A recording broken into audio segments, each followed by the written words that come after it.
Alito Chimachugma. This is True Story. This is Chief Steve coming at you with another episode. And I wanted to get into this book right here for my people. This is called History of America Before Columbus, according to documents and approved authors, by Peter DeRue. Publication is 1900. And it speaks about the American Aborigines and the European immigrants. I wanted to read a quick section to you guys from page 306 and 307. Real quick about this book. It mentions the America before Columbus, and this is an actual account. So if you guys want to look this up, go to archive.org. Once again, this is the book right here. You guys can find it for yourselves and read on.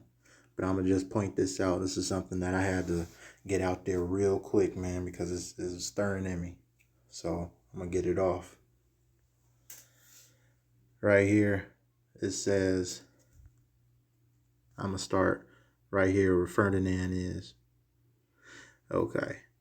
Ferdinand Columbus, in his relation of his father's voyages, so this is Christopher Columbus's son, Ferdinand Columbus, in relation of his father's voyages, compares the inhabitants of Guanahani to the Canary Islanders, and describes the inhabitants of San Domingo as still more beautiful and fair. So these are light-skinned people compared to, that's what they like to call beautiful and fair, people that look like them for the most part.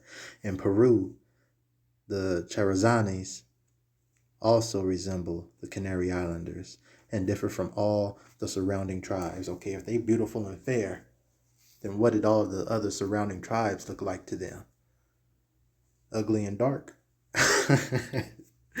That's what they're insinuating. We were dark people. They're dark people. They were surrounded by dark people, but they were the only ones that look alike. Right?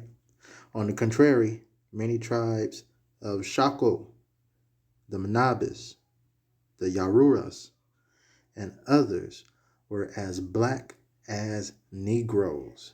You hear me? These other tribes was as black as Negroes. Father Roman, one of the first 12 missionaries after Columbus's discovery, states that a black people came to Haiti, from the south or southeast, who had darts of guanin, a composition of gold, silver, and copper. So these brothers and sisters that came out to Haiti from the south or southeast, they didn't come empty-handed. They were rich in mineral, and they had arrows or darts that were composed of gold, silver, and copper. They were very smart people, very advanced. They knew how to make things out of minerals, and they were called the Black Guaninis. The Black Guaninis. Okay, that's how they had to be. They had to be different.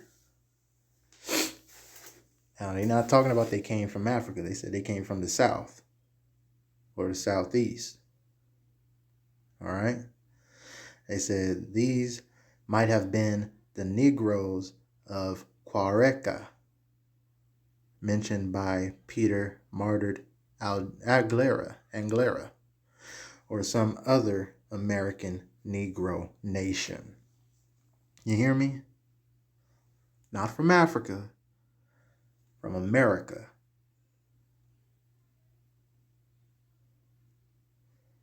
The like of which there were many, as we may see in Rafinesque's account of the ancient black nations of America. Go ahead and look that up in your, you can look on archive.org and try to find the earliest publication of that book. That's Ranfinesque account of the ancient black nations of America. What does that mean? That means that we were here before they even got here. We were here. We've been here. This is our land. Such are the Charruas of Brazil, the Black Caribbees of St. Vincent, getting into the Caribs, in the Gulf of Mexico. What? The Yamasi of Florida, the dark-complexioned Californians, who are perhaps the dark men mentioned in Quiche's traditions and by some old Spanish adventurers. Such again is the tribe of which Balboa saw some representatives in his passage of the Isthmus of Darien in the year 1513. It would seem, from the expressions made use of by Gomorrah, that these were Negroes. That means these tribes out here in America, when Columbus came out here, already established, knew how to work gold and silver and copper. They knew the land like the back of their hand. And what did they look like?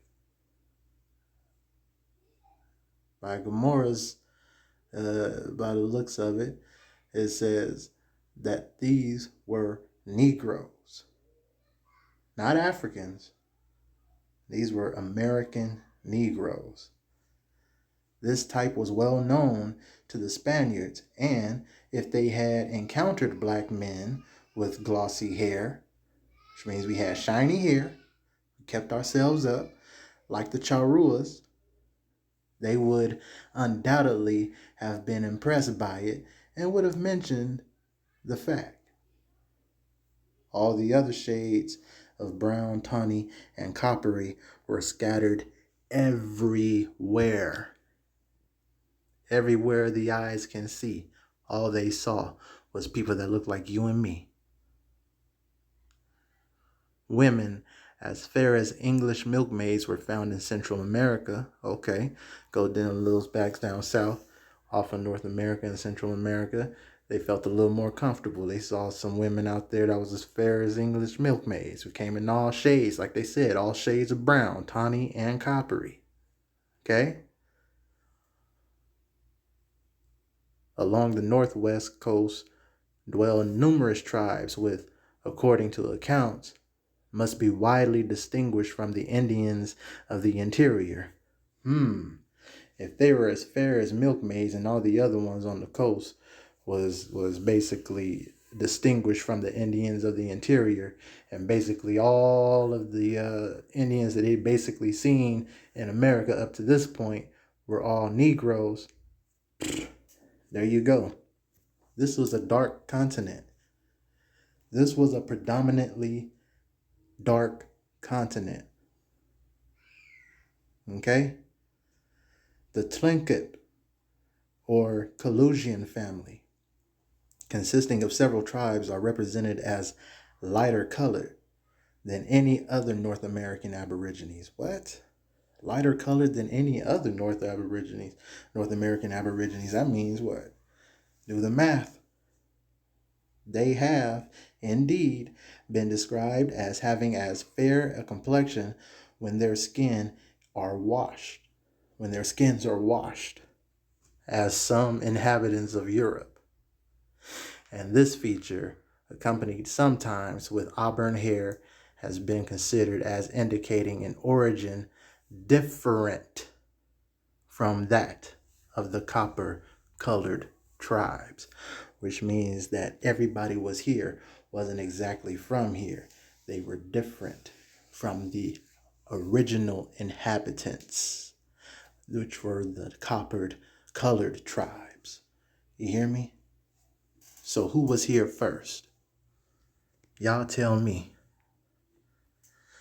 Once again, this is True Story with nothing but verifiable truth.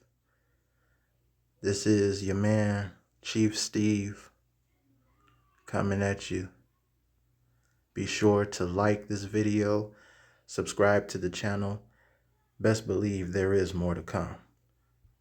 Yakoki, thank you. Tatakista, I cherish you. Have a good one.